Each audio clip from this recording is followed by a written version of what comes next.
సికింద్రాబాద్లోని doctor Narayana college of hotel మేనేజ్మెంట్లో 100% job guarantee 966365 mega ఫ్యామిలీలో social media చిచ్చు పెడుతోంది. అర్థాలను మార్చి అపార్థాలను సృష్టించడంతో తాజాగా తన ట్విట్టర్ అకౌంట్ను డియాక్టివేట్ చేసిన జనసేన కీలక నేత మెగా బ్రదర్ నాగబాబు మళ్ళీ తన ట్విట్టర్ అకౌంట్ను రియాక్టివ్ చేశారు.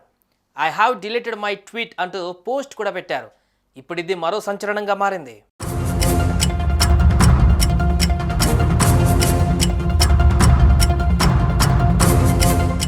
ఏపీలో ఎన్నికలు ముగిసిన తర్వాత ఎన్నికల ప్రచారంలో తోడ్పాటు అందించిన అందరికీ కృతజ్ఞతలు తెలుపుతూ నాగబాబు ఓ వ్యాఖ్య చేశారు. మాతో ఉంటూ ప్రత్యర్థులకు పనిచేసేవాడు మావాడు అయినా పరాయివాడే, మాతో నిలబడేవాడు పరాయివాడైనా మావాడే అంటూ నాగబాబు చేసిన ట్వీట్ సంచలనం సృష్టించింది. నిజానికి ఆయన ట్వీట్లో ఎవరిని ఉద్దేశించి అన్నది క్లారిటీ లేదు. అల్లు అర్జున్ను ఉద్దేశించి పరోక్షంగా నాగబాబు అలా స్పందించారని సోషల్ మీడియాలో ఓ వర్గం దాన్ని హైలైట్ చేసింది. దీంతో ఆ ట్వీట్ వివాదంగా మారింది.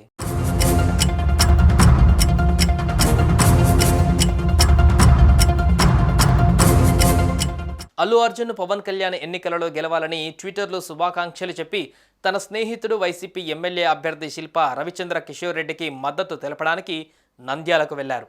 అక్కడి నుంచి మెగా అభిమానులంతా బన్నీ చేసింది తప్పని, మేనమామ కోసం పిఠాపురం వెళ్లలేని బన్నీ పిలవని పేరంటానికి నంద్యాల వెళ్లాడంటూ సోషల్ మీడియాలో ఒక రేంజ్లో దుమ్మెత్తిపోస్తున్నారు. ఇది పెద్ద ఎత్తున చర్చకు దారితీసింది. అయితే మెగా బ్రదర్ చేసిన ట్వీట్ను, ఈ పరిణామాలను చూసి కొందరు రకరకాల ఊహాగానాలకు తెరలేపారు.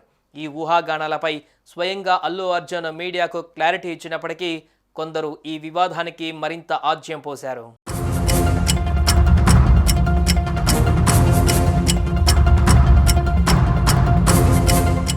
అయితే ఈ వివాదం ముదరడంతో నాగబాబు తాజాగా తన ట్విట్టర్ అకౌంట్ డియాక్టివేట్ చేశారు. మాటల యుద్ధం ముదరకుండా, వివాదాన్ని పెద్దది చేయకుండా ఉండటం కోసం నాగబాబు ట్విట్టర్ ఖాతాను తొలగించారు. దీనిని కూడా రాజకీయం చేయడానికి కొందరు ప్రయత్నించారు. అయితే ఇప్పుడు గతంలో చేసిన పోస్ట్ డిలీట్ చేసి తన ట్వీట్ డిలీట్ చేశాను అంటూ పోస్ట్ చేశారు నాగబాబు. దీంతో ఈ వివాదానికి ఇక్కడితో ఫుల్ స్టాప్ పడేలా చేశారు మెగా బ్రదర్ నాగబాబు. సుమన్ టీవీలో మీ పర్సనల్ అండ్ బిజినెస్ ప్రమోషన్స్ కోసం కింది నెంబర్కి కాంటాక్ట్ చేయండి.